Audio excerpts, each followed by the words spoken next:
Pompéi était une ancienne ville romaine habitée par environ 20 000 habitants. Aujourd'hui, on ne peut qu'apprécier ses ruines. Il est situé au pied du mont Vésuve, qui s'élève à 2200 mètres d'altitude, près de la baie de Naples, en Italie. Ce volcan a connu une éruption dévastatrice en 79 après JC, qui a dévasté Pompéi et Herculanum. Pour cette raison, Pompéi fait l'objet d'un grand intérêt scientifique, car elle cherche à découvrir et étudier les vestiges de cette ancienne civilisation.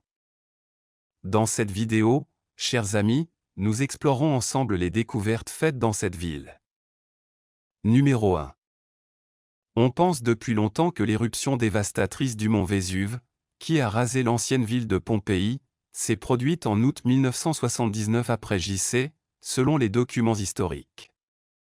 Cependant, de nouvelles preuves suggèrent que cette éruption aurait pu avoir lieu beaucoup plus tard, peut-être en octobre ou novembre de la même année.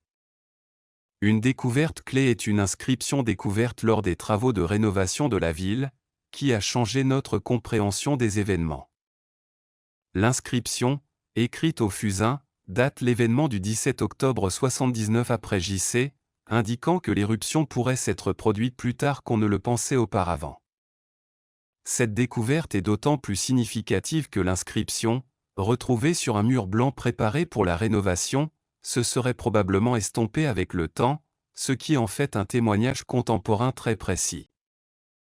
Dans cette vidéo, j'aimerais vous familiariser plus en détail avec la culture et la vie des personnes qui ont péri dans cette catastrophe et parler des découvertes les plus étonnantes dans les ruines de cette ville. Numéro 2. L'anéantissement rapide de Pompéi. Les scientifiques de l'Institut national italien de géophysique et de volcanologie étudient depuis longtemps la tragédie de Pompéi. Ils ont récemment découvert que l'éruption avait tué les Pompéiens en seulement 15 minutes. Les experts ont toujours cru que la ville avait été détruite en très peu de temps, comme en témoignent les restes de ceux qui ont tenté de trouver refuge et de survivre. Numéro 3. Détail choquant des plâtres. Des empreintes en plâtre révèlent la position des Pompéiens au moment de leur mort, certains étaient figés, assis contre un mur, apparemment résignés à leur sort, d'autres essayaient de se couvrir la tête, certains rampaient à genoux vers les bâtiments, tandis que d'autres tentaient de protéger leurs enfants. Tous ces individus avaient l'horreur et la panique sur le visage, car ils ne s'attendaient pas à ce que quiconque survive à la catastrophe naturelle. Numéro 4. L'heure exacte de l'annihilation. Cependant, le temps exact qu'il fallut pour anéantir les habitants de Pompéi restait une question ouverte. Pour le déterminer, les scientifiques ont étudié les coulées pyroclastiques du Vésuve trouvées à Pompéi. Ces coulées pyroclastiques sont souvent comparées à des avalanches, non pas de neige, mais de débris en feu. Numéro 5. Modélisation des catastrophes. Ils descendent la pente du volcan à une vitesse de plus de 100 km/h, détruisant tout sur leur passage. Pour calculer le temps, les spécialistes ont pris en compte la distance entre le Vésuve et Pompéi et la vitesse du mélange volcanique mortel. La modélisation de la catastrophe a montré que les coulées pyroclastiques atteignaient Pompéi en quelques minutes.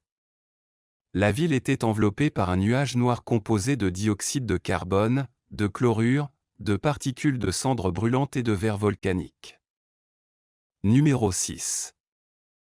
L'impact du nuage mortel. La température à l'intérieur de ce nuage dépassait les 100 degrés Celsius, et à ce moment-là, les gens n'avaient plus la possibilité de s'échapper. Selon les scientifiques, les gaz toxiques, les cendres, les particules volcaniques et la température élevée du nuage ont tué environ 2000 Pompéiens en 15 minutes. Numéro 7. Le squelette sans tête de Pompéi. L'une des découvertes les plus macabres des archéologues à Pompéi était un squelette décapité. Les restes de cette personne ont été retrouvés sous une épaisse couche de roches volcaniques avec un rocher à proximité. Les scientifiques pensent que lors de la tragédie, une énorme pierre est tombée sur la tête de l'homme. Pour tester leur théorie, les chercheurs ont décidé de déplacer la roche. À leur grande surprise, ils n'ont trouvé aucun reste du crâne. La pierre, tombée sur la tête de la victime, pesait plus de 250 kg. En tombant, il a non seulement décapité l'homme, mais a également brisé la partie supérieure de sa cage thoracique. L'examen des restes a montré qu'ils appartenaient à un homme d'une trentaine d'années souffrant d'une maladie du tibia. Les scientifiques pensent qu'il fuyait lorsque l'éruption a commencé. Or, lors d'un tremblement de terre, une pierre qui aurait pu servir de support à l'entrée d'un immeuble où l'homme cherchait refuge s'est effondrée sur lui. Numéro 8. Tragédie révélée. Les fouilles de Pompéi durent depuis plus de 200 ans et les archéologues continuent de découvrir de nouvelles découvertes révélant des épisodes de la vie des anciens habitants de la ville. L'histoire tragique d'une femme enceinte. Parmi les restes du défunt se trouvait également une femme enceinte, ainsi que des pièces de monnaie et des bijoux. Son gros ventre rond est bien visible dans le plâtre. Des études scientifiques ont montré que la femme était enceinte de 36 semaines et qu'elle était sur le point d'accoucher. Malheureusement, son bébé n'a jamais pu voir ce monde. Numéro 9. L'étreinte éternelle de deux hommes. Au début du XXe siècle, lors de fouilles à Pompéi, les restes de deux personnes s'enlaçant ont été découverts. Au départ, les scientifiques pensaient qu'ils appartenaient à un couple d'amoureux. Les experts ont conclu plus tard qu'il ne s'agissait pas d'un couple romantique, mais plutôt de deux femmes, peut-être des sœurs.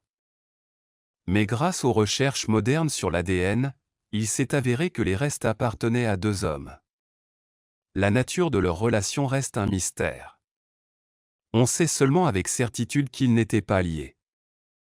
Certains historiens ont émis l'hypothèse que les hommes entretenaient une relation amoureuse, l'homosexualité étant assez courante dans la Rome antique.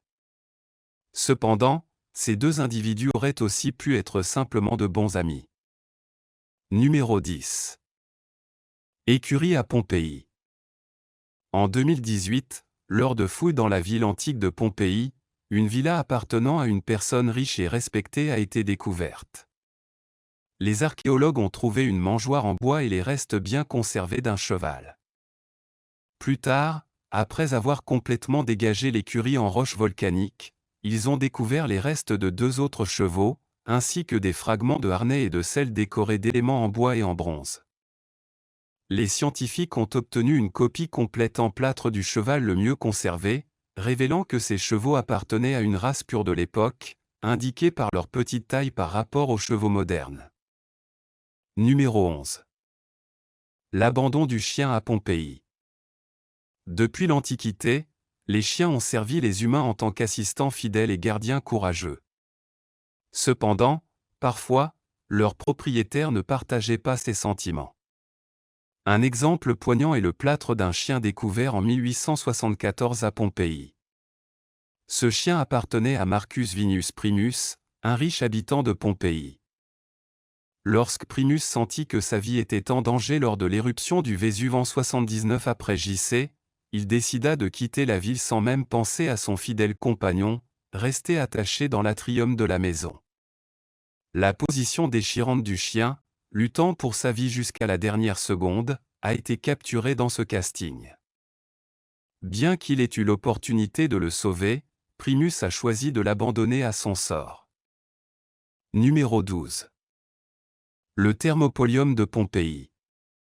Les archéologues ont découvert à Pompéi un surprenant stand de nourriture de rue, connu sous le nom de Thermopolium, où l'on préparait la nourriture pour les habitants il y a environ 2000 ans. Cet ancien restaurant rapide était décoré d'images d'une nymphe de la mer chevauchant un cheval, de récipients remplis de vin, d'oiseaux et d'animaux. Le Thermopolium offre un aperçu fascinant des coutumes alimentaires et de la vie quotidienne de l'ancienne Pompéi. Il proposait des plats à base de poulet, de canard et, bien sûr, de bon vin dans des récipients en argile. Des restes de nourriture ont été retrouvés sous le comptoir, comme des os de canard, de porc et de chèvre, ainsi que des écailles de poisson. Des amphores à vin ont également été découvertes.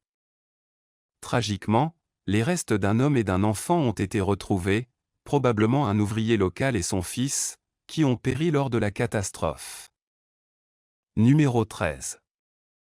Boulangerie de Pompéi.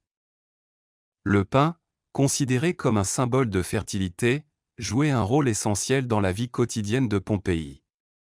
Une quarantaine de boulangeries ont été découvertes lors des fouilles, la plus grande étant équipée de moulins, de pétrins et d'un immense four permettant de produire jusqu'à 2000 pains par jour. L'examen de ces boulangeries a révélé 80 pains carbonisés dans un four, offrant un aperçu unique de ce qu'étaient les produits de boulangerie dans la Rome antique. Ces pains ronds, d'environ 25 cm de diamètre et pesant 580 grammes, contenaient souvent sur le dessus des fruits, des noix et des graines. Aujourd'hui, le site de l'ancienne ville de Pompéi est un vaste musée à ciel ouvert s'étendant sur 44 hectares. L'une de ses attractions est le « Jardin des fugitifs ». Avant le début de l'éruption, certaines personnes ont senti le danger et ont décidé de quitter Pompéi, mais d'autres pensaient que rien de grave n'arriverait et sont restés dans la ville. Cependant, lorsque des cendres noires ont commencé à tomber du ciel et que l'obscurité a enveloppé Pompéi, les gens ont cherché refuge. Mais c'était trop tard. Les restes de ces personnes ont été retrouvés au XIXe siècle lors de fouilles dirigées par l'archéologue J.P.I. Fiorelli. J'espère que vous avez aimé la vidéo, jusqu'à la prochaine fois.